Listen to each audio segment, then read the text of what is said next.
අන්දරේගේ ස්මාරකයේහි ස්වරූපය එසේවීමට හේතුව පැහැදිලි කිරීමට අපට අන්දරේගේ අවසාන විහිළුව කලින් පළ කරන්නට සිදුවිය. මේ අන්දරේගේ කතාවල අවසානය නොවේ. තවත් කතා රසක් ඉදිරියේදී පළ වෙයි. උපදින කාටත් මරණය නියත බව අපි කවුරුත් දනිමු. ඒ නිසා මරණයක් ඇසීම පුහුදුන් කාට වුණත් දුක් ගෙන දෙන්නකි. සතුරෙකුගේ වුවත් මරණය ගැන ඇසීමෙන් සිනාසෙන කෙනෙක් නැත. එහෙත් අන්දරේගේ මරණය ඇසීමෙන් සිනා නොවන කෙනෙක් නැත. රජතුමාටත් අන්දරේ මැරී සිටිනු දැකීමෙන් සිනා ගියේය. ඒ කතාව මෙහෙමයි. මහනුවර රාජධානිය කරගෙන සිටි රජතුමාගේ රාජසභාවේ සේවය කළද අන්දරේගේ උපන්ගම පිහිටියේ දකුණු පළාතේ මාතර දිසාවය. මහලු වියටපත් අන්දරේ මැරෙන්න කලින් තමන් උපන් ගම් පළාත දෙක බලාගෙන ඒමට කල්පනා කළේය. තමන්ගේ කැමැත්ත රජතුමා දැන් වූ පසු එතුමා ඊට එකඟ වී අන්දරේ යන අතරමඟ හමුවන ගම්පතීන්ට අන්දරේ රාජදූතයෙකු ලෙස පිළිගෙන හොඳින් සාත්තු සප්පායම් කරන ලෙස දන්වා ලියමනක්ද දුන්නේය. අන්දරේ ගමන පිටත් විය. අතරමඟ ගම්මුලාදෑනින්ගෙන් සත්කාර ලබමින් රෑ බෝ වූ පසු නවාතෙන් පහසුකම් ලබමින් ගිය අන්දරේ මාතරට නුදුරු ගමකදී බලවත් පාචන රෝගයක් හටගත්තේය. ඒ ගමේ ගම්පතියාද ඒ පලාතේ ඉන්නා හොඳම වෙදුන් ගෙන්නා අන්දරේට ප්‍රතිකාර කළත් පළක් නොවීය.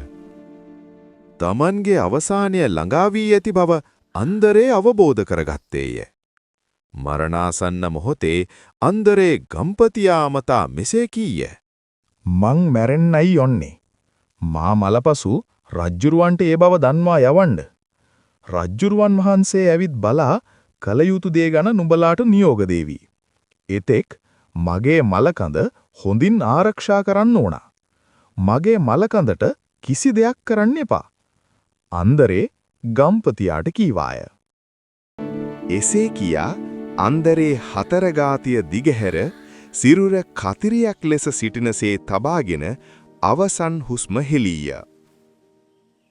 ගම්පතියාද අන්දරේ කී ලෙසම ඔහුගේ සිරුර එසේ තිබෙන්නට හැර රජතුමාට අන්දරේ පෙවසූ වදන් ඒ අයුරින්ම දන්වා යැවීය. අන්දරේ මලපුවත අසා කම්පා වූ රජ්ජුරුවෝ වහා පිරිවර සමග එහි වැඩියහ.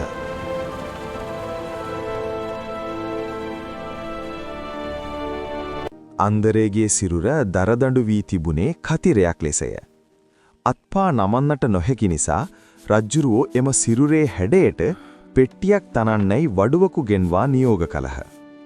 අන්දරේ වලලන්නට තනූ ඒ කතිර පෙට්ටිය දුටු රජ්ජුරුවන්ට සිනා පහළ විය. අන්දරේ මැරිලත් මාව සිනස්සෙනවා යයි කී රජ්ජුරුවෝ කඳුළු පිස දමමින් පැවසූහ.